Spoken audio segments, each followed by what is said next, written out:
2장 오늘은 18절부터 읽겠습니다. 계시록 2장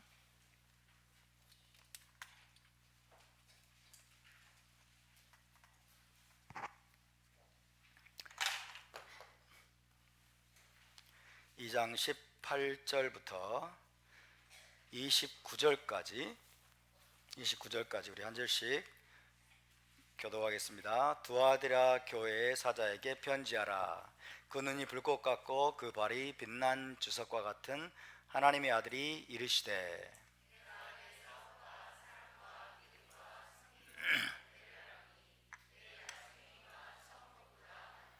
그러나 내게 책망할 일이 있노라. 자칭 선지자라는 여자 이세벨을 내가 용납함이니 그가 내 종들을 가르쳐 꾀어 행음하게 하고 우상의 제물을 먹게 하는도다.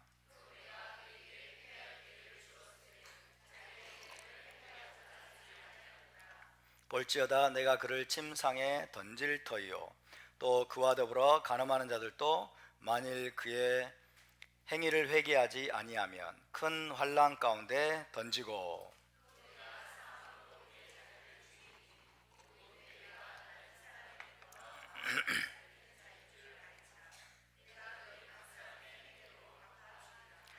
두아디라에 남아있어 이 교훈을 받지 아니하고 소위 사탄의 깊은 것을 알지 못하는 너희에게 말하노니 다른 짐으로 너희에게 지울 것은 없노라.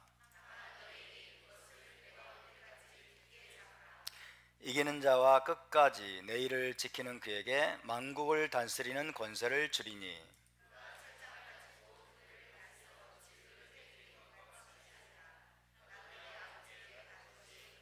다같이 내가 또 그에게 새벽별을 주리라.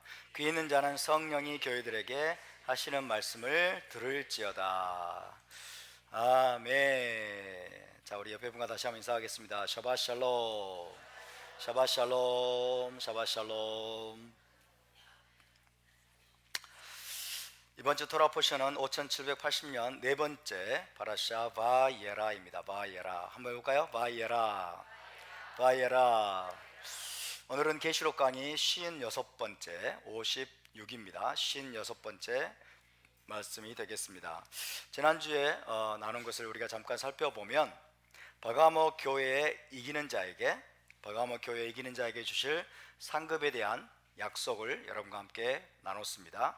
이기는 자에게는 감추었던 만나를 주시고 또 새 이름이 새겨진 흰 돌을 주시겠다라고 예수와께서 약속하셨습니다. 기억나십니까? 감추인 만나, 감추어졌던 만나를 주시고 그리고 새 이름이 새겨진 흰 돌을 주시겠다라고 말씀하십니다. 자, 감춰진 만나와 흰 돌 모두 다 메시아 왕국의 메시아 왕국의 연회장 혹은 천국 잔치에 참여할 수 있는 권한을 상징하는 것이라고 말씀을 드렸습니다. 메시아 왕국의 연회에 참여하고 천국 잔치에 참여할 수 있는 권한을 주시겠다라는 그런 말씀이라고 이야기를 드렸습니다. 유대 전승에 따르면 성전의 만나 항아리가 예레미야에 의해서 감춰졌는데 그 감춰진 만나는 지금 아무도 찾을 수가 없습니다. 그 감춰진 만나는 언제 나타난다? 메시아 시대에 나타날 것이다. 감춰진 만나가 메시아 시대에 나타날 것이라고 유대인들은 그렇게 믿고 있습니다. 말하자면 그래서 감추인 만나를 받으려면 내가 감추인 만나를 주리라, 감춰진 만나를 주리라고 하셨는데 감추인 만나를 받으려면 어떻게 해야 됩니까? 메시아 왕국에 들어가야 되는 거예요. 메시아 왕국에 참여하는 자만이 감춰진 만나를 여러분 받을 수 있고 먹을 수 있다는 것을 기억하시기 바랍니다.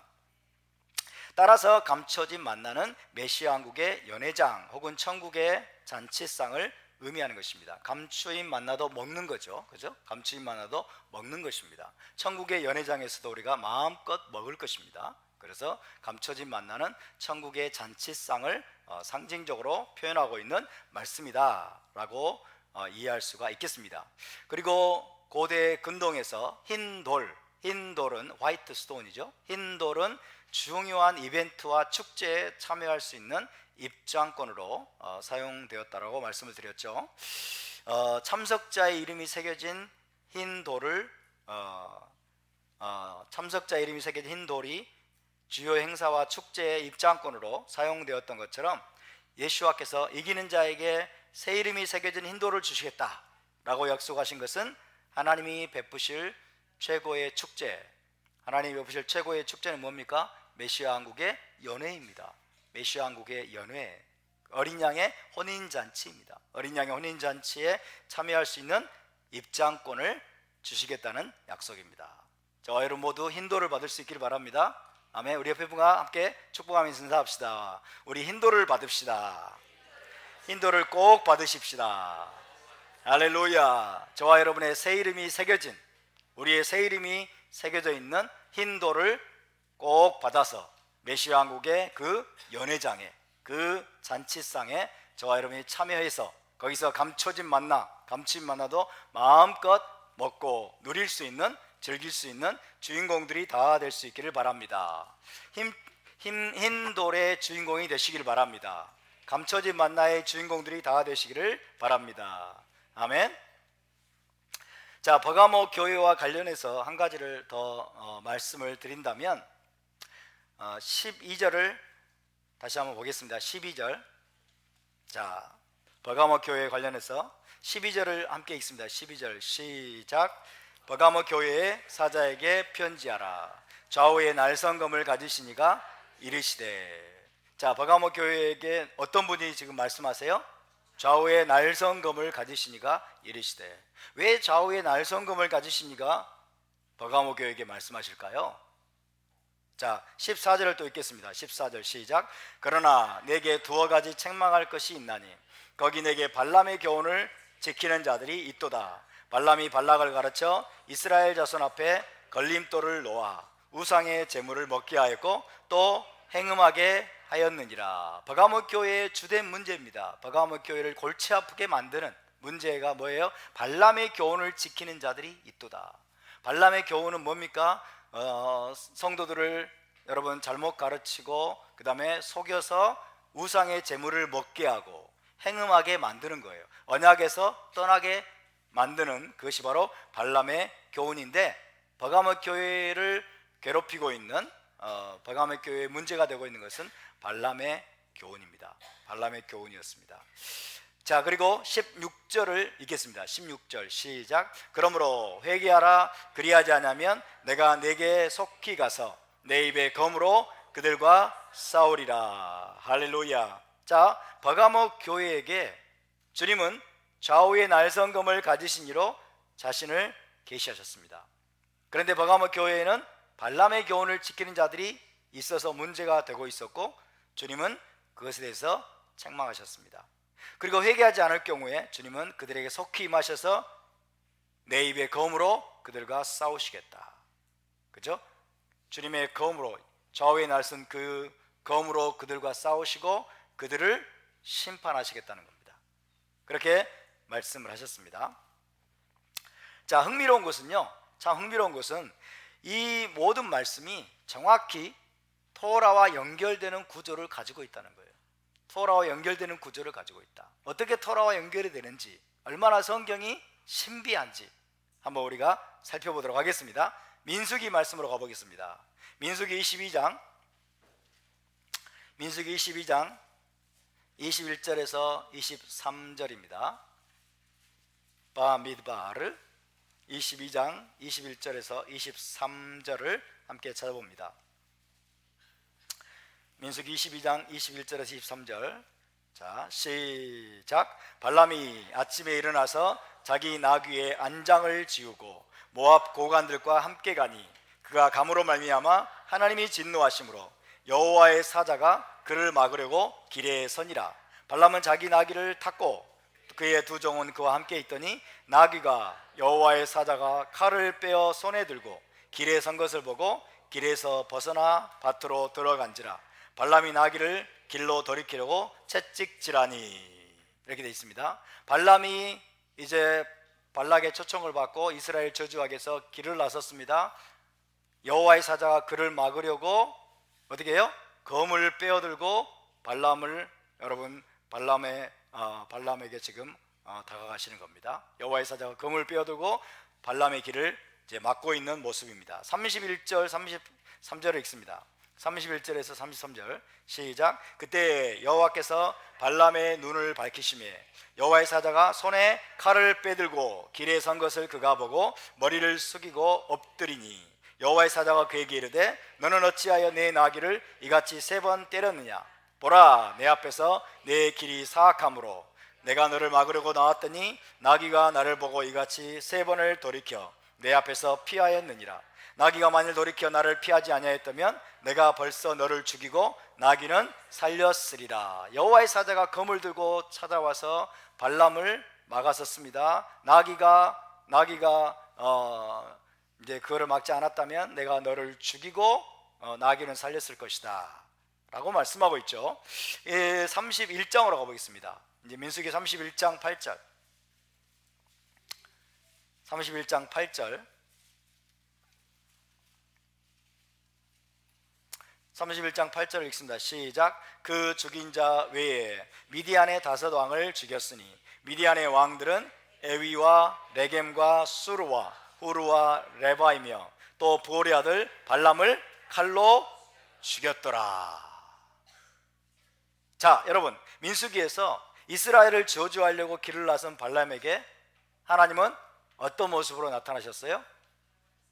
검을 빼어든 여호와의 사자, 그렇죠? 검을 빼어든 여호와의 사자의 모습으로 나타나셨습니다.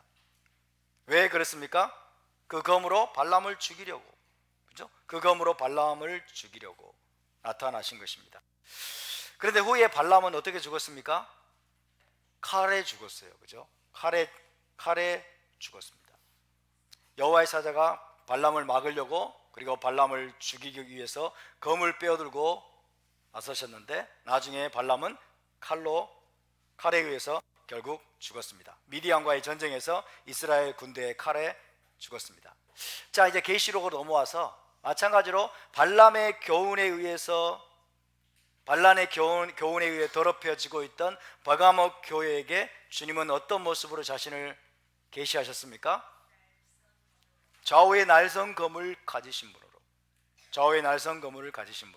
자신을 계시하셨습니다. 다른 말로 바꾸면은 좌우의 날성검을 가진 여호와의 사자로 찾아오신 거죠. 그죠? 좌우의 날성검을 가진 여호와의 사자로 자신을 계시하신 것입니다. 그리고 끝내 회개치 않은 발람이 회개했습니까? 회개 안 했죠?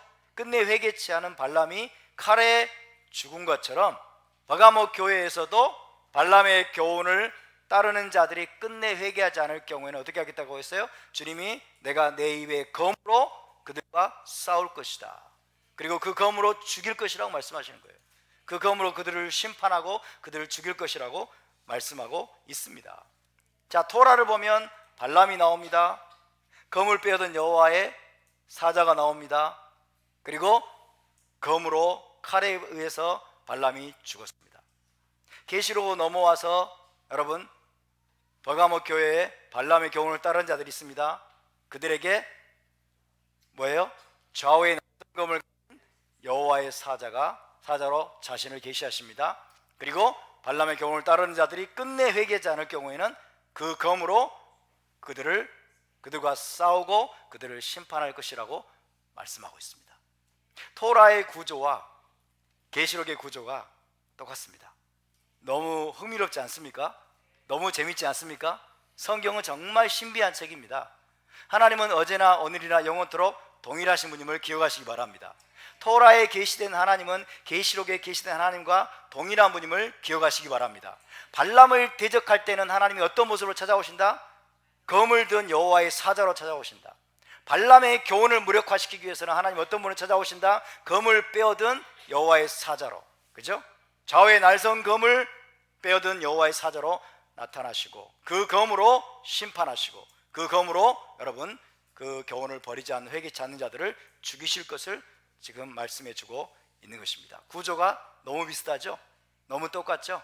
이런 생명의 토라를 주신 하나님을 찬양합니다. 그래서 성경은 알면 알수록 신비한 책이에요. 알면 알수록 신비한 책이고, 정말 이 구약의 하나님, 신약의 하나님은 서로 다른 분이 아니라는 것을 알 수 있어요. 여러분, 구약에 나타나신 그 여호와의 사자가 누구예요? 예수와세요. 발람을 죽이기 위해서 칼을 들고 나타나신 그 여호와의 사자가 예수와이십니다. 할렐루야. 버가모 교회에게 발람의 교훈을 여러분 심판하기 위해서 좌우의 날성검을 드신 분이 누구예요? 예수와이십니다. 아멘. 동일하신 분이세요. 동일하신 분.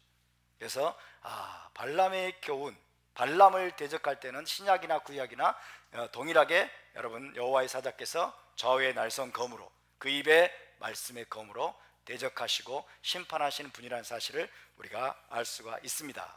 재밌습니까? 너무 재밌죠? 이것을 재미없다고 말하는 사람들은 참 연구 대상입니다.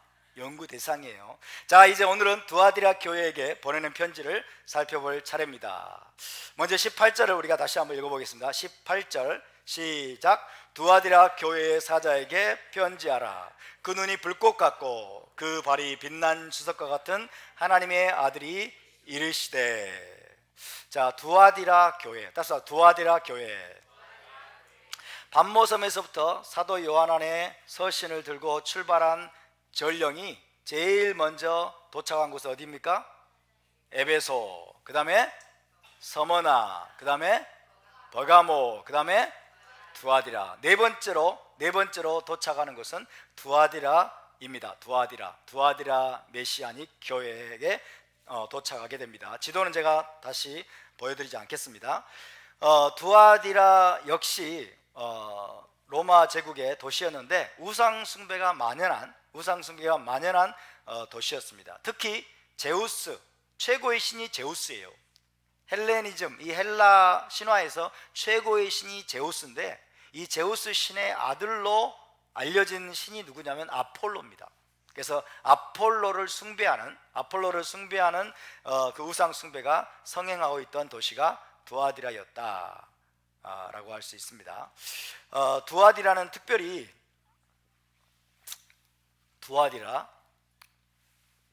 두아디라라는 도시는 특별히 이 자주색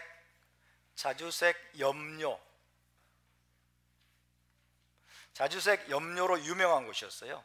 자주색 염료, 진홍빛, 주홍빛이죠. 이 자주색 염료를 생산하는 곳으로 유명했던 도시가 바로 두아디라였습니다. 실제로 사도행전 16장에 보면 두아디라의 자주색 옷감 장사 나옵니다. 누굽니까? 루디아가 나오죠. 루디아. 한번 찾아봅시다. 사도행전 16장 12절에서 15절입니다. 두아디라의 자주색 옷감 판매상이죠. 옷감 장수를 했던 루디아라는 여인이 나옵니다. 루디아. 16장 12절, 사도행전 16장 12절에서 15절입니다. 사도 바울이 루디아라는 여인을 만나게 되는데요. 12절부터 15절, 16장 12절에 15절 함께 읽습니다. 시작. 거기서 빌립보에 이르니 이는 마게도냐 지방의 첫 성이요 또 로마의 식민지라. 이 성에서 수일을 유하다가 안식일에 우리가 기도할 곳이 있을까 하여 문 밖 강가에 나가 거기 앉아서 모인 여자들에게 말하는데, 두아디라 시에 있는 자주색 옷감 장사로서 하나님을 섬기는 루디아라는 한 여자가 말을 듣고 있을 때 주께서 그 마음을 열어 바울의 말을 따르게 하신지라. 그와 그 집이 다 침례를 받고 우리에게 청하여 이르되 만일 나를 주 믿는 자로 알거든 내 집에 들어와 유하라 하고 강권하여 머물게 하니라. 자, 빌립보는 마게도냐 지방입니다. 자, 그림을 제가 대충 그려보면, 자, 여기가 빌립보예요. 빌립보. 여기가 마케도냐 지역이죠. 여기가 아마도 이제 두아디라일 겁니다. 두아디라. 여기가 이제 터키 지역이고요. 소아시아 터키 지역이고, 두아디라에서 자주색 옷감 장수를 하는 여인이 루디아죠. 빌립보에 온 거예요. 빌립보에 아마도 이제 사업적인 목적으로 왔다고 할 수 있겠습니다. 빌립보에서 루디아를 만나게 됩니다. 빌립보에서 루디아를 만나게 된다. 두아디라시아, 자 거기 12절을 보시면 거기서 빌립보의 이른이 그랬죠. 빌립보의 이른, 이는 마게도니아 지방의 첫 성이요 그랬어요. 마케도니아 지방의 첫 성이요 로마의 식민지라. 이 성에서 수일을 유하다가 안식일이 됐습니다. 샤밧이 됐습니다. 샤밧에 우리가 기도할 곳이 있을까 하여 문밖 강가에 나갔어요. 기도할 곳이 있을까 하여 문밖 강가에 나갔다. 이 말은 무슨 뜻일까요? 에? 샤밧이 됐어요. 기도할 곳이, 샤밧에 기도할 곳을 찾아서 강가로 나갔다. 이건 무슨 뜻일까요? 에? 회당이 없었다. 유대인의 회당이 빌립보 지역에는 없었다는 거예요. 회당이 성립이 되려면 10명이 돼야 돼. 10명 이상이, 그죠? 10명 이상이 가장 최소 단위 쿠어럼입니다. 정원입니다. 그죠? 그래서 10명이 모여서 회당을 구성하는 그 회당이 아직은 없었다는 거예요. 회당이 없을 때는 유대인들은 어디로 나갈까요? 강가로 나갑니다. 왜 강가로 나갈까요? 네? 미크베를 할 수도 있고 안 할 수도 있죠. 강가로 나가는 이유는 생수의 근원 되신 하나님, 그죠? 물이 흘러오는 그 생수의 근원 되신 하나님을 기억하면서 강가로 나가죠. 강가에서 기도하는 거예요. 강가에서. 그래서 바로 그런 개념입니다. 그래서 기도하려고 나가는 거예요. 기도하려고. 그래서 단순히 뭐 미크베를 하려고 한 게 아니고 우리가 기도할 곳이 있을까 하여 그랬어요. 기도할 곳이 있을까 하여. 마임하임 그러죠. 마임, 생수, 마임하임. 그래서 물이 흐르는 곳을 찾습니다. 물이 흐르는 곳. 그래서 문밖 강가에 나가서 기도를 하고 말씀을 전하고 있는데 거기 앉아서 모인 여자들에게 이제 말하는 거예요. 자, 강가에 모인 여자들에게 말하는데 그 중에 누가 있었어요? 루디아라는 여성이 있었어요. 루디아라는 여성도 강가에 와서 지금 기도하고 있었습니다. 그 말은 무슨 말이에요? 이 루디아라는 여성이 유대적인 신앙을 가지고 있었다는 거예요. 그죠? 이 루디아라는 여성이 유대교로 개종했는지 개종 안 했는지는 모르지만은 유대인의 하나님, 이스라엘 하나님을 섬기고 있었다는 거죠. 이방인으로서 유대인의 하나님을 섬기고 있는 자들을 뭐라고 불렀어요? 1세기 때? 하나님을 경외하는 자라고 했어요. 그죠? 하나님을 경외하는 자. 그래서 이 루디아는 하나님을 경외하는 자였어요. 그래서 유대인과 함께 유대인의 하나님을 섬기고, 그렇죠? 유대인의 절기를 지키는 그런 신앙생활을 하고 있었어요. 다만 예수아를 모르고 있었던 거예요. 메시아를 모르고 있었던 거예요. 근데 사도 바울이 이제 그 빌립보의 강가에서 예수아에 관한 복음을 전한 거죠. 예수아에 관한 복음을 전했을 때 루디아가 그 말씀을 듣고 감동을 받았어요. 그래서 주께서 그 마음을 열어 그랬죠. 주께서 그 마음을 열어 바울의 말을 따르게 하신지라. 그와 그 집이 다 챔례를 받고 우리에게 청하여 이르되 만일 나를 주 믿는 자라 알거든 내 집에 들어와 유하라. 내 집에 들어와 유하라. 이거 가정교회입니다. 그죠? 그래서 두아디라 지역에, 아마도 이제 두아디라 지역으로 데리고 갔겠죠. 두아디라 지역에 이제 가정교회가 만들어지게 되는 거죠. 그렇지만은 사도 바울이 두아디라에서 최초로 복음을 전한 사람이다라는 기록은 없어요. 그래서 누가 최초로 복음을 전했는지는 모르지만은 두아디라가 여러분 이 복음을 들음으로써 그의 집에서 가정교회가 이제 시작이 되고, 그러면서 이 두아디라 지역에 있는 메시아닉 교회가 튼튼하게 뿌리를 내리게 됩니다. 견고한 기초 위에 뿌리를 내리게 되고, 아마도 사도 바울의 가르침을 받고 사도 바울의 지도를 받아가지고 두아디라 교회가 상당히 견고한 기초 위에 세워졌던 것으로 보입니다.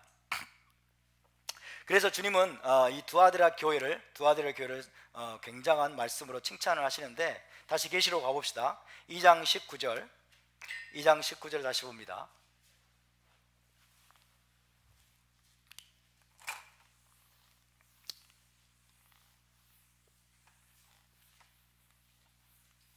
두아디라 교회, 사도 바울의 가르침을 받고 성장했던 두아디라 교회가 굉장히 아름다운 공동체였던 것으로 보입니다.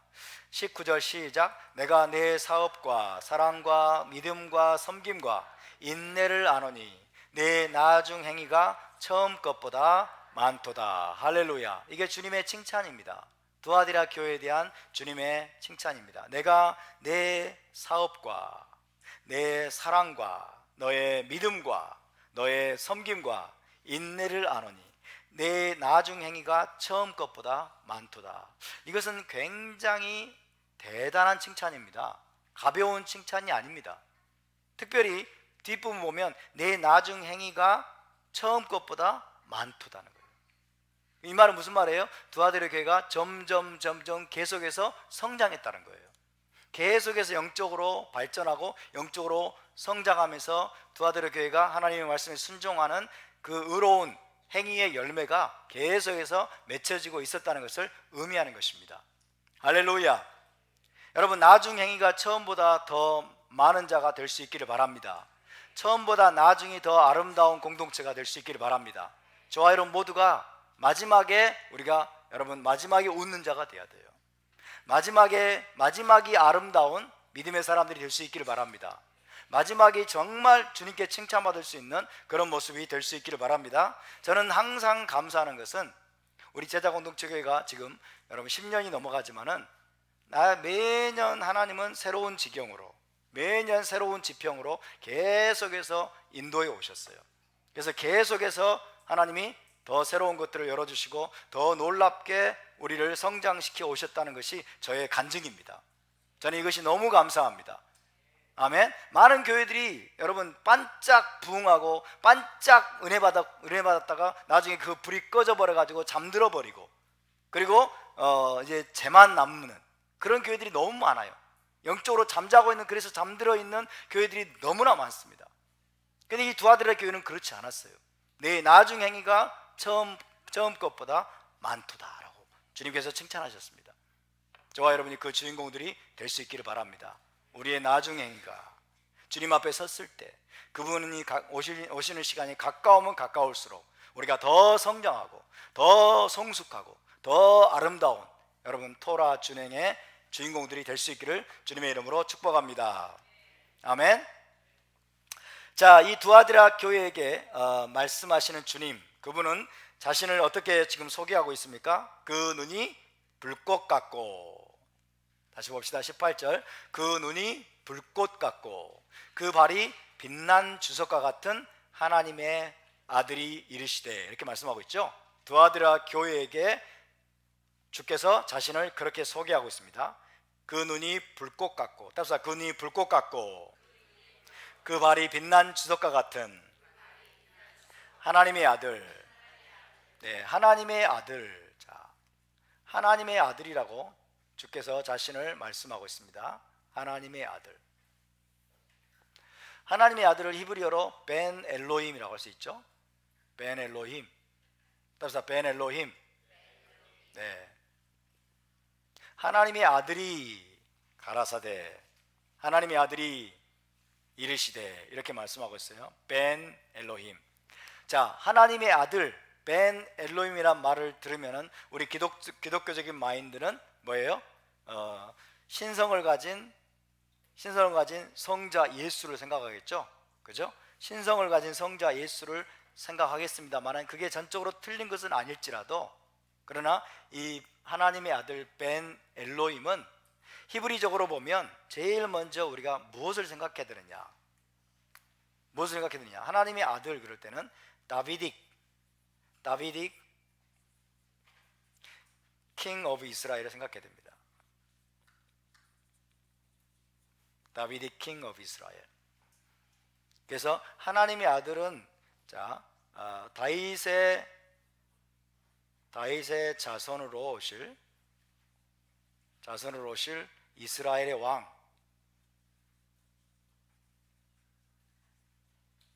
이라는 의미를 가지고 있습니다. 다윗의 자손 이스라엘의 왕.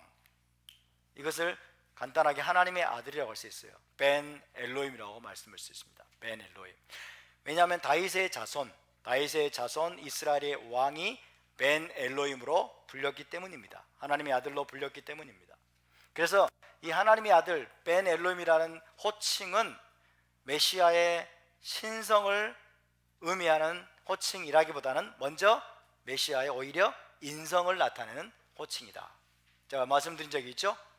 벤 엘로힘은 메시아의 오히려 인성을 의미하고, 그 다음에 벤 아담, 인자, 그죠? 인자 혹은 인자 같은 분, 이것이 오히려 메시아의 신성을 의미하는 호칭이라고 말씀드렸는데 기억이 나실까요? 기억이 날까요? 안 날까요?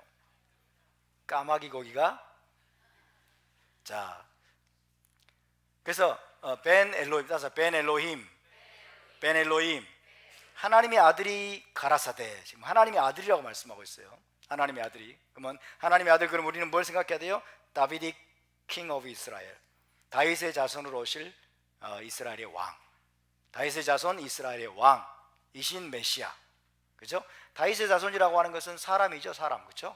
다윗의 자손으로 태어나시는 메시아, 그리고 이스라엘의 왕, 그것은 메시아의 기본적으로는 먼저 인성을 가리키는 표현이라고 이야기할 수가 있겠습니다. 물론 그렇다고 해서 하나님의 아들이 이건 절대로 신성을 표현하는 말이 아니야, 그렇게 해석하면 안 되는 거예요. 아시겠죠? 기본적으로는 우리가 메시아의 인성을 의미하는 표현이라고 할지라도 또 하나님의 아들이 어떤 곳에서는 그 말 그대로 신성을 나타내는 의미로도 사용이 됩니다. 그러니까 신성을 의미하는 뜻이 아니다라고 또 우기면 안 되겠죠. 우기면 안 됩니다. 그래서 기본적으로는 메시아의 인성을 우리에게 나타내주는 그런 호칭이라고 할지라도, 그러나 신성을 의미하는 호칭일 수도 있다라고 생각하시면 되겠습니다. 자, 그렇다면 벤 엘로힘, 여기서 한번 정리를 해보겠습니다. 벤 엘로힘, 자, 하나님의 아들. 누가 하나님의 아들이냐? 누가 하나님의 아들이냐? 자, 토라적으로 누가 벤 엘로힘이냐? 누구를 가리켜서 하나님은 벤 엘로힘, 하나님의 아들이라고 말씀하고 있느냐? 첫 번째, 이스라엘입니다. 이스라엘이 하나님의 아들이에요. 이스라엘이. 자, 출애굽기를 찾아보겠습니다. 출애굽기 4장 22절, 이스라엘을 하나님의 아들이라고 불렀습니다. 이스라엘이 하나님의 아들로 불립니다. 이스라엘. 출애굽기 4장 22절, 4장 22절 시작. 너는 바로에게 이르기를 여호와의 말씀에 이스라엘은 내 아들 내 장자라. 따라서 이스라엘은 내 아들 내 장자라. 자, 이스라엘은 내 아들 내 장자라고 말씀하고 있어요. 이스라엘이 누구라고요? 하나님의 아들이에요. 이스라엘이 하나님의 아들이다. 이해되십니까? 이스라엘이 하나님의 아들이에요. 따라서 이스라엘은 하나님의 아들입니다. 이스라엘이 어떻게 하나님의 아들이에요? 이스라엘 어떻게 하나님의 아들이에요? 묵묵부답이세요? 이스라엘이 어떻게 하나님의 아들이에요?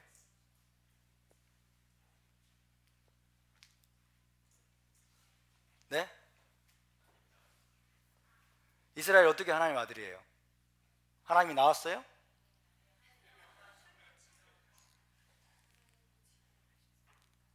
지명하셨어요? 아들로 지명하셨어요? 그것도 틀린 말은 아니죠.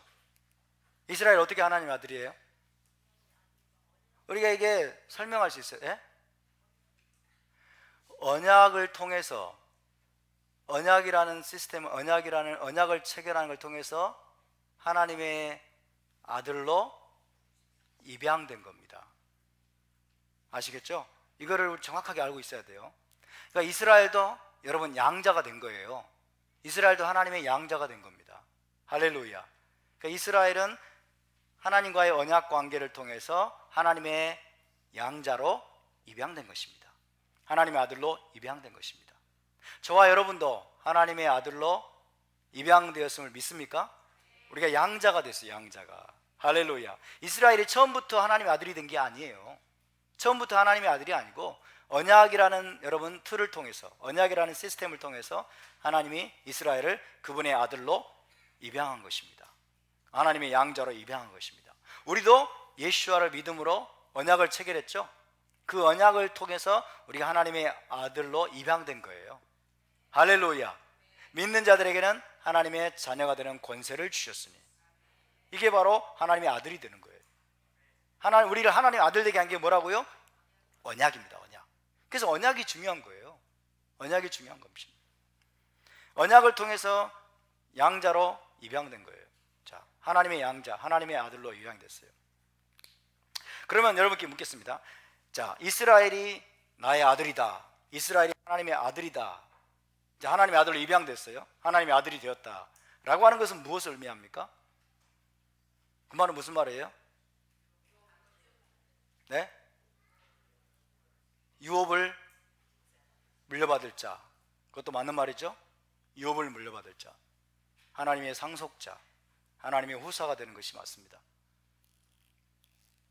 근데 여러분, 하나님의 아들이란 말은 무슨 뜻이냐면 자, 이 땅에서 하나님의 대리인이라는 뜻이에요. 하나님의 대리인.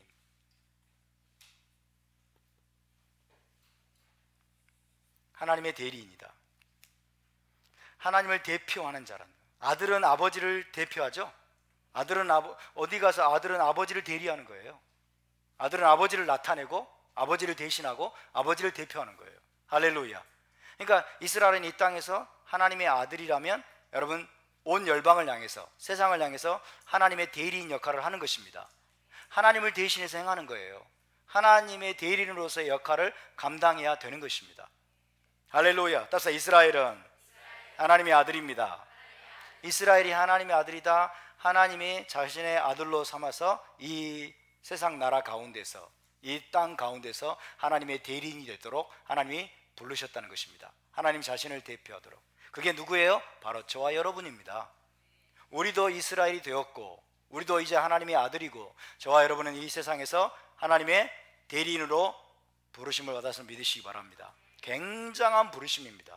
여러분, 하나님을 대신하는 자예요. 하나님을 보여주는 자, 하나님을 보여주고 하나님을 대신하는 자. 그렇기 때문에 이것은 엄청난 특권이면서 엄청난 책임이죠. 엄청난 책임이에요. 우리가 매일같이 우리의 가정에서, 직장에서, 학교에서, 일터에서, 세상 가운데서 하나님의 대리인, 하나님의 아들로서의 우리의 정체성을 가지고 우리가 행할 수 있게 되기를 바랍니다.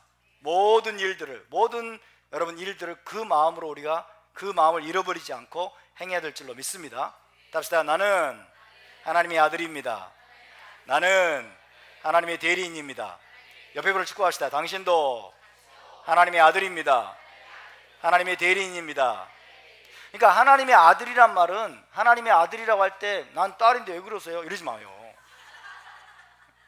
난 여자인데, 난 딸인데 왜 자꾸 나한테 아들이라고 그러세요? 그런 말이 아니에요. 이거는 우리가 하나님의 아들이란 말은, 이스라엘이 하나님의 아들이란 말은 비유적인 표현이에요. 늘 제가 말씀드린 비유적인 표현. 그 말은 무슨 말이에요? 대리인이라는 뜻이에요. 그죠? 아버지를 아들이 대리하고 대표하는 것처럼 이 땅에서 하나님을 대표하고 대리하는 자라는 것을 아들이라고 표현한 것이지 성별을 말하는 게 아니에요. 아시겠죠? 자, 여자분들도 나는 하나님의 아들입니다. 하이 영아마, 나는 하나님의 아들입니다. 그래요. 여자분들도 하나님의 아들이고 남자분들도 예수와의 신부입니다. 아멘? 그러니까 신부라는 말을 사람들이 못 알아들어. 우리가 메시아의 신부라고 하면 그냥 닭살 이런데 그게 아니에요. 여자들만 신부가 아니고 남자들만 아들이 아니에요. 이스라엘은 하나님의 아들입니다. 이스라엘은 메시아의 신부입니다. 할렐루야. 우리 모두 하나님의 아들이 될 수 있기를 바랍니다. 하나님의 아들이 된단 말은 아들로서 우리가 성장한다는 거예요. 두 번째는 여러분, 누가 하나님의 아들이냐? 이스라엘의 왕이에요. 이스라엘의 왕. 물론 다윗, 아까 말씀드렸는데 다비딕 킹이죠. 다윗 가문, 다비딕 킹 오브 이스라엘. 다윗 자손 이스라엘의 왕, 그죠? 다윗 자손 이스라엘의 왕이 또 하나님의 아들이라고 불리고 있습니다. 자, 역대상으로 가겠습니다. 역대상 17장 11절에서 14절을 보겠습니다. 역대상 17장, 이스라엘이 하나님의 아들이라 불리고 그 다음에 다윗 자손 이스라엘의 왕에 대해서 하나님의 아들이라고 말씀하고 있습니다. 역대상 17장 11절에서 14절, 17장 11절에 14절 읽습니다. 시작. 내 생명이 연한히 차서 내가 조상들에게로 돌아가면 내가 내 뒤에 내 씨 곧 내 아들 중 하나를 세우고 그 나라를 견고하게 하리니 그는 나를 위하여 집을 건축할 것이요 나는 그의 왕위를 영원히 견고하게 하리라. 나는 그의 아버지가 되고 그는 나의 아들이 되리니 나의 인자를 그에게서 빼앗지 아니하기를 내가 내 전에 있던 자에게서 빼앗음과 같이 하지 아니할 것이며 내가 영원히 그를 내 집과 내 나라에 세우리니 그의 왕위가 영원히 견고하리라 하셨다 하라. 자, 이 말씀은 다윗의 아들 솔로몬에 관한 말씀의 1차적으로 다윗의 아들 솔로몬에 관한 예언의 말씀입니다. 자, 13절을 봅시다. 나는 그의 아버지가 되고 그는 나의 아들이 되리니 이렇게 말씀하고 있어요. 자, 솔로몬에 대해서, 다윗의 자손 솔로몬에 대해서 나는 그의 아버지가 되고 그는 나의 아들이 될 것이다. 이게 뭐예요? 다윗의 자손 이스라엘의, 솔로몬으로부터 시작해가지고 이제 이스라엘의 왕들이 뭐예요? 벤 엘로힘이라고 불리는 겁니다. 하나님이 이스라엘의 다윗 자손 이스라엘의 왕들을 하나님의 아들이라고 부르시는 거예요. 아들이라고. 이것도 뭐예요? 이것도 양자를 삼으시는 거죠. 그죠? 이것도 양자를 삼으신 거예요.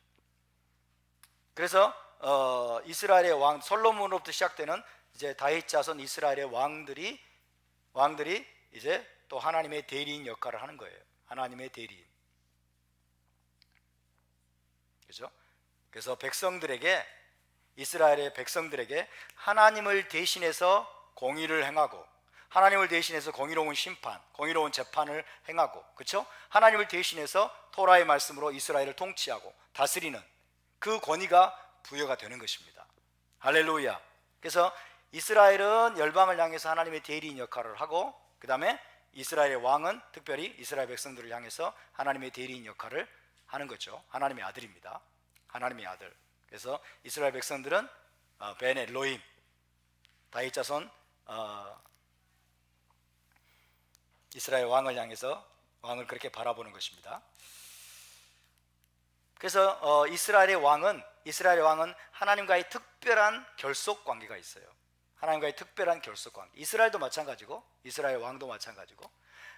자, 그런데 역대상의 그 말씀은 이제 단순히 솔로몬에게 국한되지 않습니다. 솔로몬을 뛰어넘어서 누구에게 연결되는 거예요? 메시아에게 연결되는 거예요. 메시아. 그래서 누가 하나님의 아들이냐? 메시아가 하나님의 아들이다. 이제 메시아, 장차 오실 메시아가 하나님의 아들이다. 이스라엘의 왕도 하나님의 아들이지만은 그러나 더 본질적으로 더 높은 차원에서 메시아가 하나님의 아들이라는 것이에요. 자, 다시 한번 역대상 그 말씀 17장 말씀 다시 보시면, 자, 17장 12절을 읽습니다. 12절 시작. 그는 나를 위하여 집을 건축할 것이요 나는 그의 왕위를 영원히 견고하게 하리라. 여러분 묻겠습니다. 솔로몬의 왕위가 영원히 견고해졌나요? 아니죠. 그러니까 이거는 솔로몬을 뛰어넘는 거예요. 1차적으로 솔로몬이 하나님의 집을 건축해서 하나님이 아들이라고 말씀하시지만은 그러나 솔로몬을 뛰어넘는 차원을 가지고 있어요. 영원히 그의 왕위를 견고하게 할 것이다. 이건 메시아에 관한 말씀입니다. 할렐루야. 그리고 또 봅시다. 그의 왕위가 그의 왕위를 영원히 견고하게 하리라. 나는 그의 아버지가 되고 그는 나의 아들이 되리니 나의 인자를 그에게서 빼앗지 아니하기를 내가 내 전에 있던 자에게서 빼앗음과 같이 하지 아니할 것이며. 14절 시작. 내가 영원히 그를 내 집과 내 나라에 세우리니 그의 왕위가 영원히 견고하리라 하셨다 하라. 내가 영원히 그를 내 집과 내 나라에 세우리니. 자, 이것은 메시아적인 차원으로 이제 옮겨가는 거죠. 그죠? 솔로몬으로부터 시작됩니다. 예, 솔로몬이 하나님의 아들입니다. 솔로몬을 하나님의 아들로 삼으시겠다고 말씀하십니다. 그리고 하나님이 솔로몬에게 아버지가 되어주시겠다고 말씀하십니다. 그러나 거기에서 머물지 않고 이 예언의 말씀은 여러분 장차 오실 메시아에게까지 이제 옮겨가는 거예요. 이해되시죠? 이중적인 차원을 가지고 있습니다. 좀 더 명확하게는 시편을 보겠습니다. 시편을 찾아봅시다. 시편 2편입니다. 다윗의 자손으로 나타나실 메시아에 대해서 하나님의 아들이라는 칭호를 사용하고 있는데 시편 2편 7절부터 보겠습니다. 시편 2편 7절부터 12절을 찾아보겠습니다. 시작. 내가 여호와의 명령을 전하노라. 여호와께서 내게 이르시되 너는 내 아들이라. 오늘 내가 너를 낳았도다. 내게 구하라. 내가 이방 나라를 내 유업으로 주리니 내 소유가 땅끝까지 이르리로다. 내가 철장으로 그들을 깨뜨리며 질그릇같이 부수리라 하시도다. 그런즉 군왕들아 너희는 지혜를 얻으며 세상의 재판관들아 너희는 교훈을 받을지어다. 여호와를 경외함으로 섬기고 떨며 즐거워할지어다. 그의 아들에게 입맞추라. 그렇지 않으면 진노하심으로 너희가 길에서 망하리니 그의 진노가 급하심이라. 여호와께 피하는 모든 사람은 다 복이 있도다. 할렐루야. 자, 7절에서 너는 내 아들이라고 말씀하세요. 너는 내 아들이라. 근데 이분이 누구예요? 단순히 이스라엘의 왕이 아니고 8절 봅시다. 내게 구하라. 내가 이방 나라를 내 유업으로 주리니 내 소유가 땅끝까지 이르리로다. 소유가 땅끝까지 이르는 것은 이스라엘의 왕이 아니죠. 이거는 메시아를 가리키는 거예요. 메시아. 그리고 내가 철장으로 그들을 깨뜨리며 질그릇같이 부수리로다. 그러면서 군왕들아 너희는 지혜를 얻으며 세상의 재판관들아 너희는 교훈을 받을지어다. 그리고 12절에 그의 아들에게 입맞추라. 그의 아들에게 입맞추라. 그래서 이분은 바로 메시아를 가리키는 겁니다. 메시아. 할렐루야. 메시아. 그래서 하나님의 아들이 누구냐? 성경에서 하나님의 아들은 첫 번째로 이스라엘이 하나님의 아들로 불리고 있습니다. 언약을 통해서 하나님과의 특별한 관계를 설정하게 되고, 그죠? 언약을 통해서 하나님의 아들로 이스라엘이 입양된 것입니다. 그래서 이스라엘은 세상 나라들을 향해서 하나님의 대리인으로 여러분 세워졌음을 믿으시기 바랍니다. 자, 두 번째는 다윗의 자손 이스라엘 왕 솔로몬으로부터 비롯해서 이스라엘의 왕들이 벤 엘로임이라고 불립니다. 벤 엘로임. 그래서 이들도 여러분 하나님의 아들로 입양이 되어서 특별한 하나님과의 관계를 형성하고 하나님을 대리해서 이스라엘을 공의와 정의로 토라의 말씀으로 다스려야 될 책임이 그들에게 부여된 것입니다. 근데 그것을 제대로 수행하는 사람이 없었습니다. 제대로 수행하는 사람이 거의 없었어요. 그래서 하나님은 하나님의 최종 병기 활이 아니고, 그죠? 하나님의 최종 병기 바로 메시아를 준비하셨습니다. 할렐루야. 메시아가 하나님의 아들이십니다. 자, 메시아가 하나님의 아들이시라고 하는 것은 이스라엘과는 차원이 다른 거예요. 그 다음에 이스라엘 왕들과도 차원이 다른 거예요. 메시아가 하나님의 아들인 것은 여러분 하나님 자신으로부터 나오신, 그리고 하나님의 모든 위엄과 권위와 영광과 존귀를 고스란히 위임받으신, 그리고 신성을 가지신 하나님의 아들이십니다. 할렐루야. 가장 완전한 차원에서 하나님의 아들이십니다. 자, 하나님의 아들이란 말은 이런 거예요, 여러분. 예수와께서 하나님의 아들이다. 그러면 이제 무슬림들이 그런 말을 하죠. 하나님이 무슨 아들을 낳았느냐? 하나님 아들을 낳은 적이 없다. 이슬람은 하나님의 아들을 부정합니다. 하나님의 아들이 없어요. 이슬람은. 하나님의 아들을 낳았습니까? 하나님 아들을 낳았으면 그럼 어머니 하나님도 있습니까? 그죠? 그래서 어머니 하나님을 생각을 하고 무슨 하나님의 아들을 낳고 뭐 어머니 하나님 있어가지고 그 사이에서 뭐 아들을 낳았고, 이거는요 하나님을 인간적인 수준으로 격하시키는 거예요. 하나님의 언어를 못 알아먹는 거예요. 자, 예수와께서 메시아께서 하나님의 아들이다. 이스라엘이 하나님의 아들인 것과는 차원이 다르고, 이스라엘 왕들이 하나님의 아들이라는 말씀과도 차원이 다르고, 가장 본질적으로 가장 높은 차원에서, 완전한 차원에서 하나님의 아들이신데, 하나님의 아들이란 말, 아들은 누구예요? 아들은 아버지께로부터 나온 자잖아요. 그죠? 그래서 메시아가 하나님의 아들이시란 말은 하나님으로부터 직접 나오신 분이라는 거예요.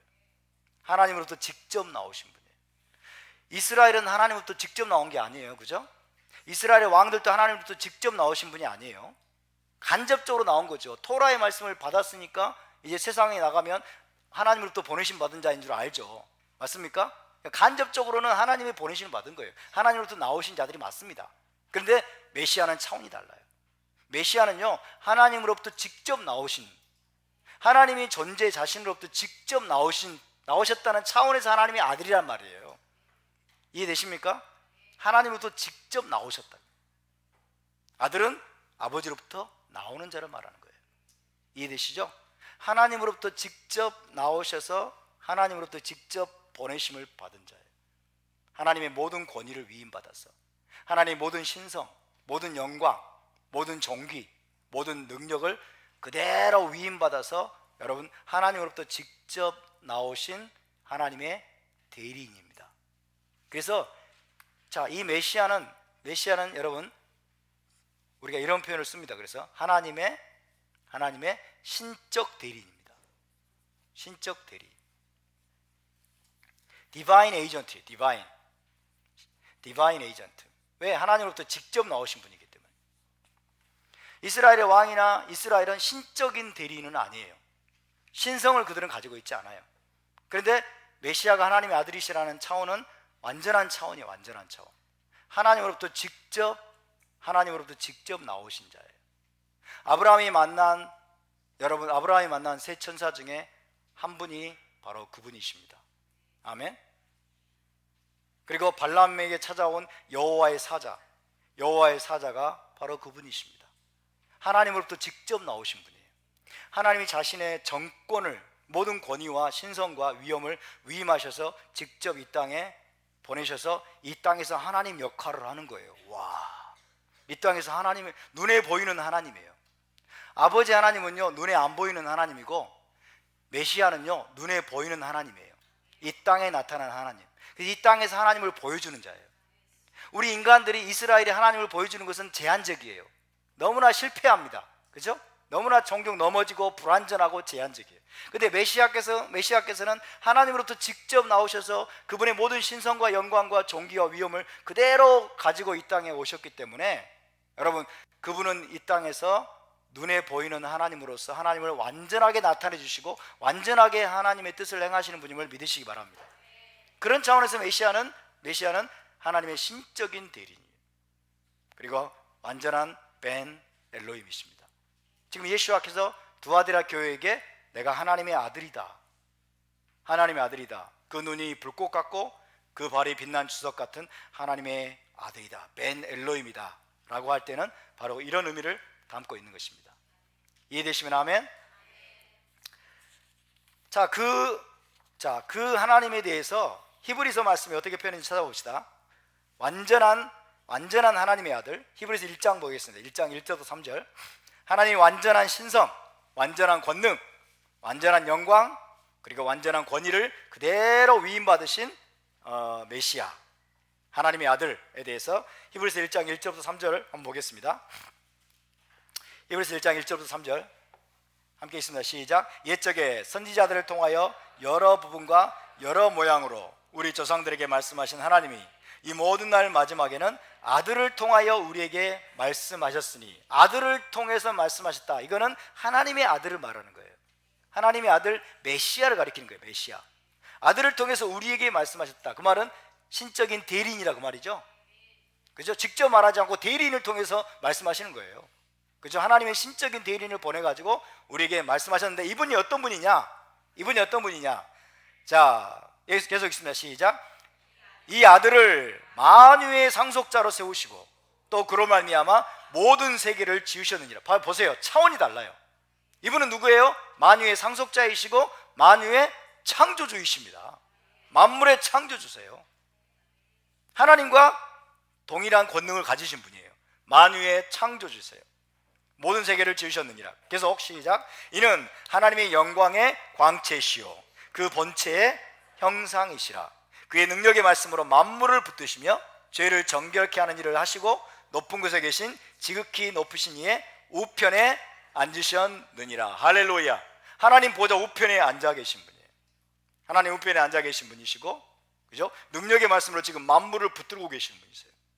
능력의 말씀으로 죄를 정결케 하는, 하늘 보좌에서 하늘 성전에서 죄를 정결케 하는 일을 행하고 계세요. 자신의 피로. 그죠? 그러니까 이분은 단순한 인간이 아니다. 이스라엘은 인간으로서 하나님의 아들이고, 이스라엘의 왕들도 인간으로서 벤 엘로힘이지만은 메시아는 물론 인간입니다. 메시아는 인간으로 오셨습니다. 그러나 이 메시아의 하나님의 아들 되심은 완전한 차원입니다. 차원이 다릅니다. 완전한 신성을 가지고 완전한 영광, 완전한 권능과 하나님의 모든 권위를 위임받으신, 여러분, 이 땅에 있는 하나님의 신적인 대리인이십니다. 하나님과 동일한 분이라는 뜻이에요.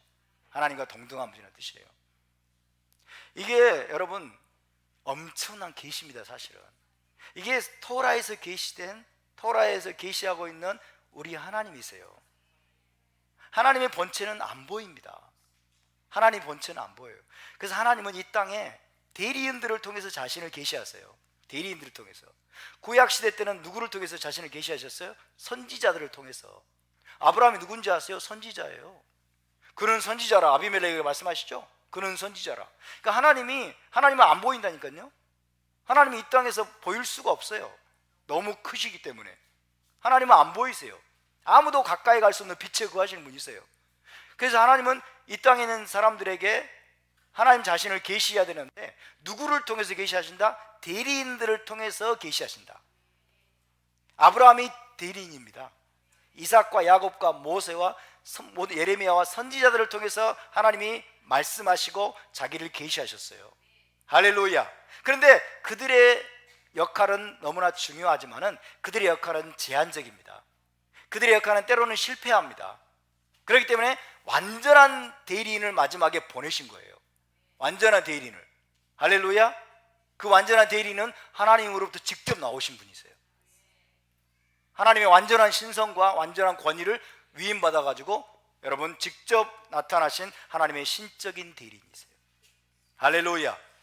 에하드입니다. 하나님과 아버지와 아들은 그래서 에하드이십니다.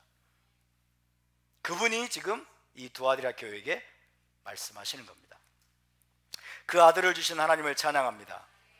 자, 골로새서 다시 한번 찾아봅시다. 골로새서 1장 15절부터 17절. 하나님이 보내신 그 하나님의 아들, 완전한 신성을 가진 하나님의 신적인 대리인, 그분이 메시아이신데 그분이 누구이시냐?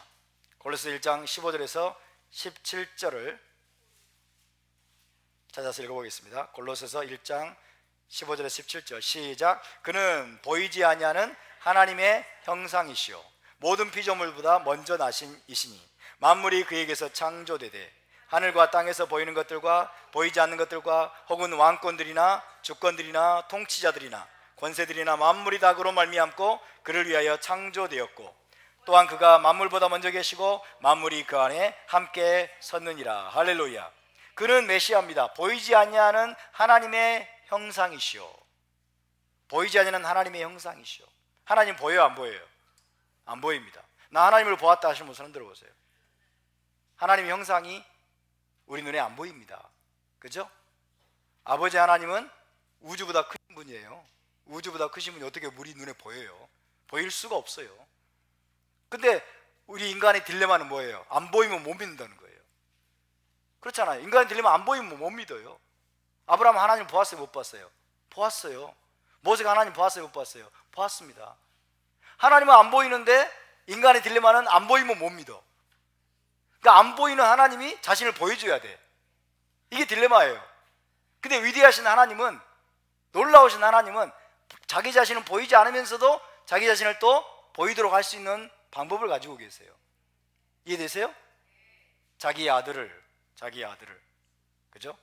하나님으로부터 나오신 분이에요, 여러분.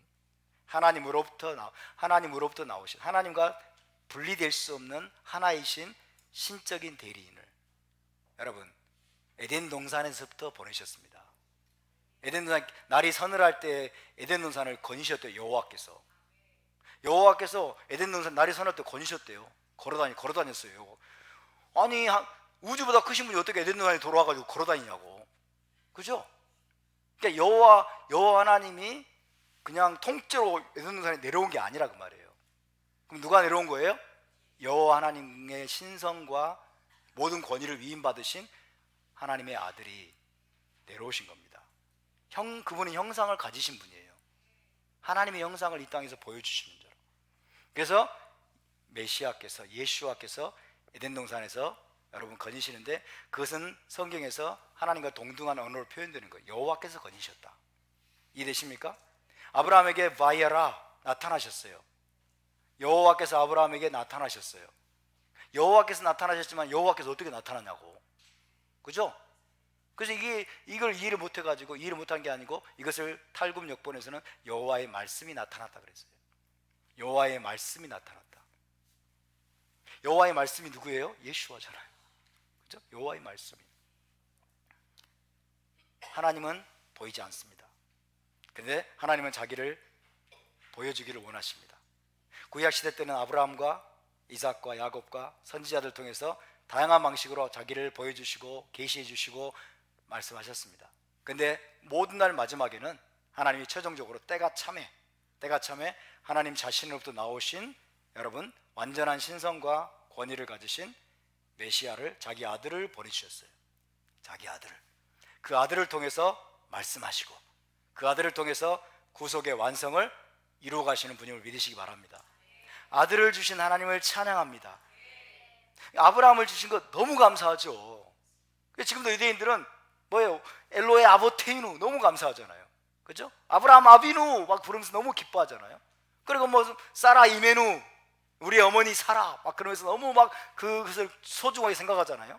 그죠? 모셰 라베누, 우리의 토라 티처인 모세, 그것으로 너무 기뻐하고 너무 감사하지만, 여러분, 저와 여러분에게는요 그들과는 차원이 다른 분을 주셨어요.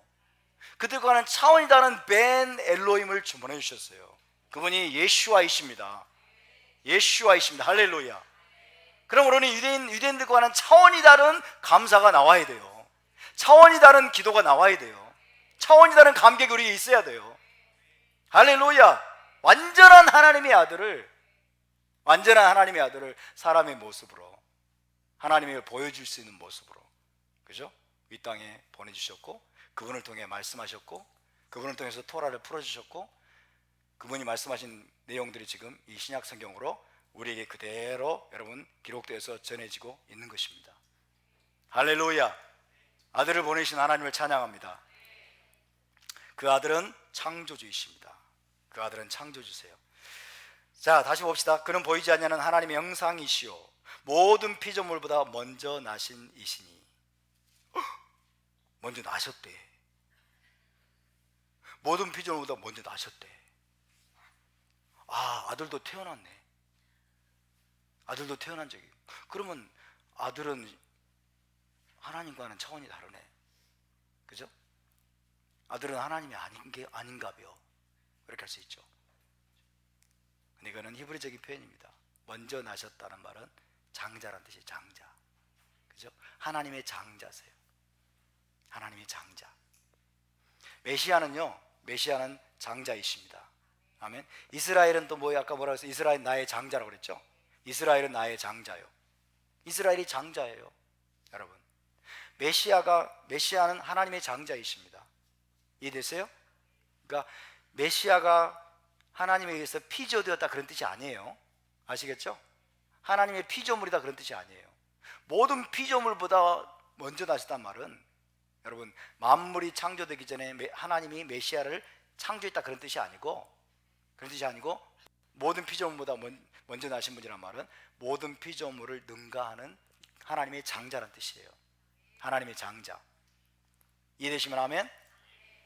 먼저 나신 이시니 만물이 그에게 창조. 보세요, 만물이 그에게서 창조되대. 그러니까 메시아는 만물의 창조주이십니다. 어떤 면에서 하나님 자신이세요. 하나님 자신이세요. 하나님과 완벽한 하나이시면서도 또 이 땅에 보이는 형상으로 내려오실 수 있는 분, 그분이 하나님의 아들이시고 메시아이십니다. 이건 신비입니다. 다 설명할 수가 없어요. 그 하나님을 주신 주님을 찬양합니다. 자, 이제 다시 한번 18절을 보겠습니다. 계시록 2장 18절. 하나님의 아들이란 말이 그런 뜻입니다. 히브리적으로 우리 알아야 되기 때문에 두아디라 교회 사자에게 편지하라. 자, 그 눈이 불꽃 같고 그 발이 빛난 주석과 같은 하나님의 아들이 이르시되. 자, 두아디라 교회에게 말씀하시는 분이 누구예요? 하나님의 아들이 말씀하세요. 벤 엘로힘이 말씀하세요. 그죠? 벤 엘로힘이 하나님의 신적인 대리인이 말씀하시는데 그분의 모습을 두 가지로 지금 표현하고 있습니다. 뭐라고 표현하고 있어요? 그 눈이 불꽃 같고 그 발이 빛난 주석과 같은 하나님의 아들이라고 표현하고 있어요. 자, 이 말씀은 어디에서 인용한 것이라고 했죠? 타나크 어디? 다니엘서 10장. 계시록 1장에서 제가 말씀드렸는데 까먹으셨죠? 다니엘서 10장에서 인용한 말씀입니다. 10장으로 가보겠습니다. 다니엘서 인정도 빨라요. 우리는 잊어먹었죠? 네, 참 고백이 빠릅니다. 다니엘서 10장 5절에서 6절입니다. 다니엘 10장 5절에서 6절. 하나님의 아들이 눈이 불꽃 같고 그 다음에 발이 빛난 주석 같다고 묘사하고 있는데 다니엘 10장 5절 6절에 모습이 나와 있습니다. 자, 10장 5절 6절 시작. 그때 내가 눈을 들어 바라본즉 한 사람이 세마포 옷을 입었고 허리에는 우바스 순금띠를 띠었더라. 또 그의 몸은 황옥 같고 그의 얼굴은 번갯빛 같고 그의 눈은 횃불 같고 그의 팔과 발은 빛난 녹과 같고 그의 말소리는 무리의 소리와 같더라. 잘 보세요 여러분. 다니엘이 눈을 들어 보니까 한 사람이 있어요. 한 사람이 무슨 옷을 입고 있어요? 세마포 옷을 입고 있어요. 세마포. 허리에는 우바스 순금띠를 띠고 있어요. 그의 몸은 황옥 같아요. 황옥을 본 적이 없어가지고 모르겠어요. 그의 얼굴은 번갯빛 같아요. 번갯빛. 그의 눈은 횃불 같아요. 그 다음에 그의 팔과 발은 빛난 놋과 같고 그의 말소리는 무리의 소리와 같더라. 자, 여러분께 묻겠습니다. 이 사람이 누굽니까? 다니엘에게 있어서 이 사람 누굽니까? 하나님이에요. 하나님. 여호와 하나님이세요. 그렇죠? 다니엘에게서 이분은 여호와 하나님이세요. 이해되십니까? 근데 여호와 하나님 안 보인다니까요. 여호와 하나님 안 보이세요. 우주보다 크신 분이에요. 근데 어떻게 다니엘 앞에 이렇게 보이는 한 사람의 모습으로 나타나요? 불가능하죠. 제가요 여러분, 개미들이 살고 있는 집보다 제가 더 커요. 근데 제가 어떤 한 개미 앞에 개미가 나를 볼 수 있는 모습으로 나타날 수 있어요 없어요? 개미 집에 들어가 가지고 불가능하죠. 나는 불가능한 거예요. 그게 불가능한 거예요. 꼭 그런 것 같아요. 하나님은 우주보다 커요. 근데 우주의 한 지점인 이곳에 와가지고 한 사람의 모습으로 나타난다? 이것은 이론적으로는 불가능해요. 근데 하나님은 하십니다. 하나님은 여전히 우주보다 크신 분으로 보좌에 앉아 계시고 그분의 아들을 보내시는 거예요. 근데 그분의 아들로는 구약시대 때 알려지지 않았어요. 그렇죠? 알려지지 않았어요. 우리가 이제 알고 있는 거죠. 그래서 구약의 백성들은, 타나크의 백성들은 자기 앞에 사람의 모습으로 나타난, 그러나 어마어마한 영광을 가지고 나타난 분을 그냥 하나님으로 인식하는 거예요. 이해되십니까? 하나님으로 인식하는 거예요. 하나님께 불가능이 없어요. 우주보다 크시면서도 보이는 사람의 모습으로 나타날 수 있는 분이세요. 아멘?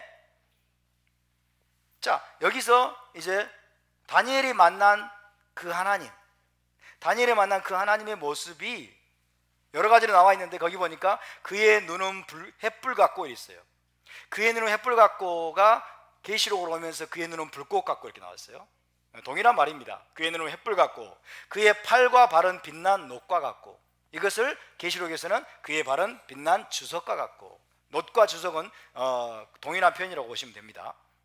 그래서 여호와 하나님이 영광 가운데 다니엘에게 나타나셨는데 사도 요한은 자기에게 나타나신 분이 누구다? 하나님의 아들이라고 얘기했어요.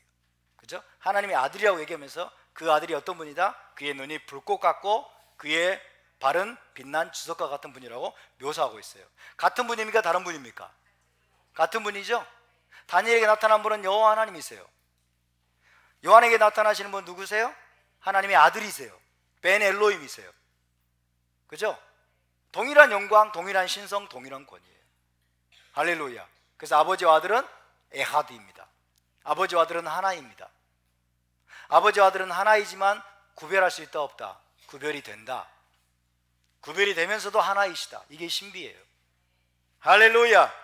자, 그렇다면 그 눈이 불꽃 같고 그 발이 빛난 주석과 같다 라는 말씀은 이 두 가지를 지금 여기서 강조하고 있잖아요. 그죠? 이것은 무슨 의미일까요? 자, 눈이 불꽃 같다는 것은 모든 것을 살피고 꿰뚫어보고 통찰한다는 것을 말합니다. 모든 감추인 것까지, 숨겨진 것까지 꿰뚫어보고 살피고 통찰할 수 있는 능력을 말하는 겁니다. 그것을 겉으로 형상화한 거예요. 상징적인 언어예요. 아시겠죠? 그 눈이 불꽃과 같다. 다시 말씀드립니다. 모든 것을 살피고 그 다음에 통찰하고 꿰뚫어 본다. 감추인 것까지, 숨겨진 것까지, 가장 깊은 곳까지 꿰뚫어 보고 살피고 통찰할 수 있는 그분의 능력, 그걸 상징하는 표현이 그 눈이 불꽃 같다는 거예요. 이 그릭을 타고 있어요. 불꽃 같은. 그 다음에 발이 빛난 주석과 같다. 주석은요, 풀무불에 연단된 이 주석은, 단련된 주석은 굉장히 단단합니다. 모든 것을 밟아버리면 모든 것을 으스러뜨려 버린 걸 말해요. 그죠? 그러니까 모든 저항하는 자들을 뛰어넘어서, 모든 저항하는 세력들을 뛰어넘어서 모든 것을 밟아 부술 만한 단단함, 이걸 나타내는 거죠. 그래서 이 빛난 주석, 그 발이 빛난 주석과 같다는 것은 대적들을 쳐부수는 데 있어서, 대적들을 쳐부수고 심판하는 데 있어서의 어떤 강력한 힘과 단단함과 안정성을 말하는 거예요. 강력한 힘과 단단함과 안정성. 그죠? 모든 대적들까지, 모든 저항하는 대적들까지 밟아 부수고 그 다음에 심판할 수 있는 그분의 파워, 그분의 단단함, 그리고 안정성, 그리고 이제 견고히 서는 거죠. 안정성. 이것을 상징하는 표현이 그 발이 빛난 주석과 같다 라는 것입니다. 이해되시면 아멘? 여러분, 두아디라는요,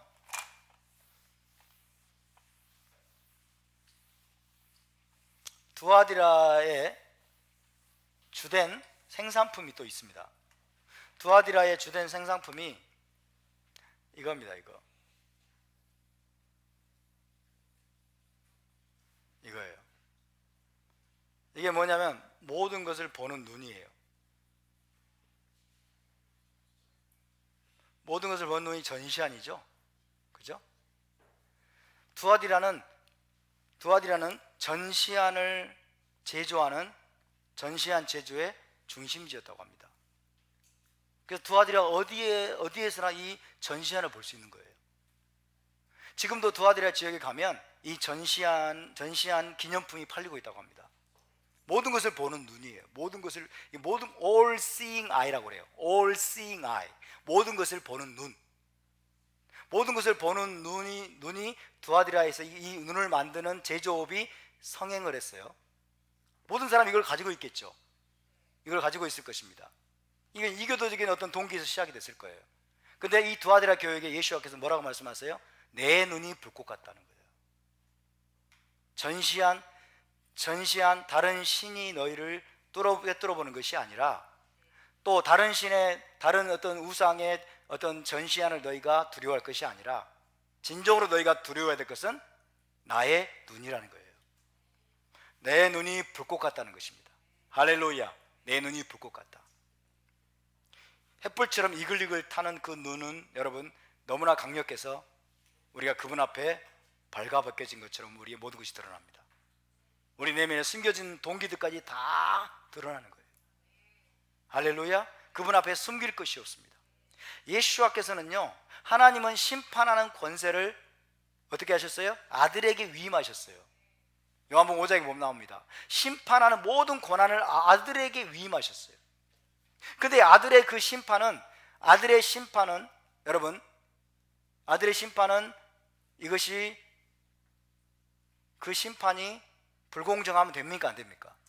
불공정하면 안 되죠. 한쪽으로 치우친 판결이면 안 되죠. 다시 말하면 피상적인 차원의 심판이 되면 안 되는 거예요.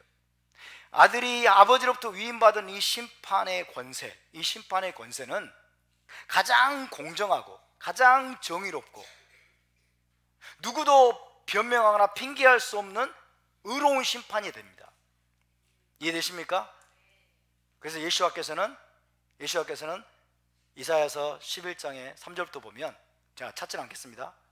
절수만 적어놓으세요. 이사야 11장 3절부터 5절에 보시면 이런 말씀이 있어요. 메시아께서는요, 그 눈에 보이는 대로 판단하지 아니하고 그 귀에 들리는 대로 심판하지 아니하고. 그 말은 뭔 말이에요? 그냥 겉으로 보이는 모습 가지고 판단하지 않는다는 거예요. 겉으로 그냥 피상적인 차원에서 메시아는 그냥 심판하는 그런 분이 아니라는 거예요.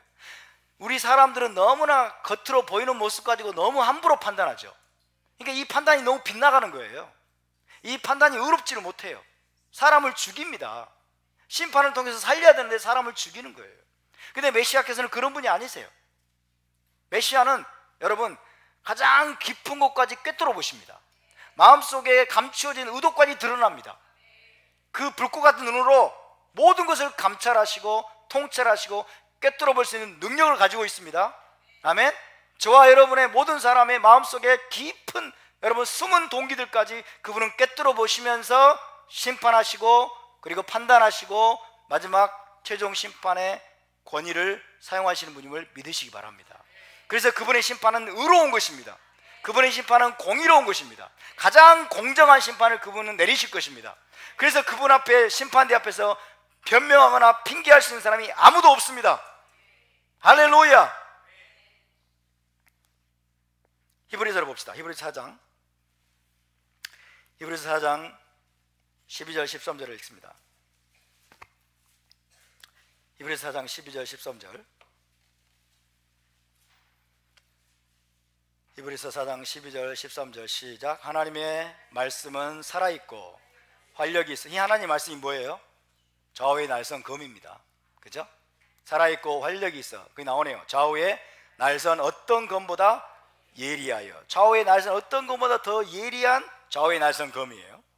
혼과 영과 및 관절과 골수를 찔러 쪼개기까지 하며 또 마음의 생각과 뜻을 판단하니. 전부 드러내는, 마음속에 숨겨진 것들을 전부 다 드러내는. 13절 시작. 지으신 것이 하나도 그 앞에 나타나지 않음이 없고 우리의 결산을 받으실 리에 눈앞에 만물이 벌거벗은 것 같이 드러나느니라. 할렐루야. 이것이 바로 그 눈이 불꽃 같다는 말씀의 의미입니다. 그 눈이 불꽃 같다. 그 눈이 불꽃 같은 눈으로 여러분 그분이 우리를 바라보시면 우리는 아마 얼어버릴 겁니다. 그죠? 그 불꽃 같은 우리를 바라보시면 우리는 얼어버릴 거예요. 변명할 수 없고 핑계할 수 없고 우리 마음속에 가장 깊은 곳에 있는 숨겨진 의도까지 다 벌거벗은 것처럼 드러나게 돼 있어요. 그렇게 여러분 일곱 교회를 심판하시고 마지막 때의 교회들을 여러분 심판하실 것을 믿으시기 바랍니다. 아멘. 그래서 그분의 심판은 의로운 것입니다. 저와 여러분은 어떻게 될까요? 바로 지금부터, 바로 오늘 이 순간부터 우리는 그 심판대 앞에 서야 됩니다. 우리는 불꽃 같은 눈으로 우리를 바라보시는 그분 앞에 우리는 날마다 서야 될 줄로 믿습니다. 그분 앞에 우리는 우리의 동기가, 우리 마음속에 숨겨진 동기가 여러분 변명하거나 핑계할 수 없다는 것을 알고 우리는 마음의 동기를 늘 순수하게 하는 법을 배워야 돼요. 우리 마음속의 동기와 입으로 하는 말과 우리의 행동이 일치하는 법을 배워야 됩니다. 이해되십니까? 왜? 우리는 그분 앞에 서 있기 때문에. 그 눈이 불꽃 같은 분이 우리를 불꽃 같은 눈으로 바라보시면서 여러분 우리 앞에서 그분이 우리를 통치하시고 우리를 인도해 가시기 때문에 우리는 그분 앞에 숨길 수 있는 게 없어요. 많은 사람들이 겉으로 하는 행동과 말과 마음의 동기가 달라요. 마음속에는 악한 마음을 품고 있고 아주 음란하고 혹은 간악한 마음을 품고 있어요. 간사한 마음을 품고 있어요. 근데 겉으로 하는 말은 입에 발린 말. 이렇게 하는 사람들이 상당히 있습니다. 우리가 과연 불꽃 같은 눈으로 우리를 보시는 주님 앞에 서 있는지 우리 자신을 돌아봐야 될 것입니다. 아멘. 여러분, 이 훈련을 매일같이 우리가 한다면, 매일같이 우리가 불꽃 같은 우리를 통찰하시고 꿰뚫어 보시고 우리 마음에 숨어있는 뜻까지 여러분 다 드러내시는 그분 앞에 우리가 정직하고 진실한 모습으로 우리가 서서 우리 자신을 심판하고 그런 모습으로 날마다 우리가 두렵고 떨림으로 우리의 구원을 이루어 간다면 어떤 일이 벌어질까요? 그분의 심판대 앞에서 우리는 당당할 겁니다. 아멘. 당당할 것이고 거리낌이 없을 거예요. 할렐루야. 근데 우리가 이 훈련을 하지 않는다면 그분의 심판대 앞에서 두려워가지고 아마 숨을 곳 찾을 거예요. 너무 두려워. 혹시 내가 알지 못하는 막 어떤 것들이 막 드러나지 않을까, 막 이렇게. 여러분, 아마 우리가 그분 앞에서 두려워서 떨면서 감당하지 못할 거예요. 여러분, 저와 여러분이 오늘이라는 매일매일 순간에 여러분 그분의 검으로 우리 자신을 심판할 수 있기를 바랍니다. 불꽃 같은 눈으로 우리를 보시는 그분 앞에 우리가 정직하게 설 수 있기를 바랍니다. 우리 마음속에 온갖 간사하고 간악하고 이기적이고 우리 아주 그런 간교하고 음란하고 더러운 악한 동기들, 마음속에 숨은 동기들, 높아지려고 하고 드러내려고 하고 인정받으려고 하고 온갖 종류의 사악한 동기들을 여러분 완전히 십자가에 날마다 못 박고 우리가 말과 행동과 언어와 그리고 우리의 내면의 동기가 일치가 되는 그런 삶으로 우리가 나아갈 수 있게 되길 바랍니다. 그런 모습으로 훈련될 수 있기를 주님의 이름으로 축복합니다. 우리 함께 일어나서 기도합시다.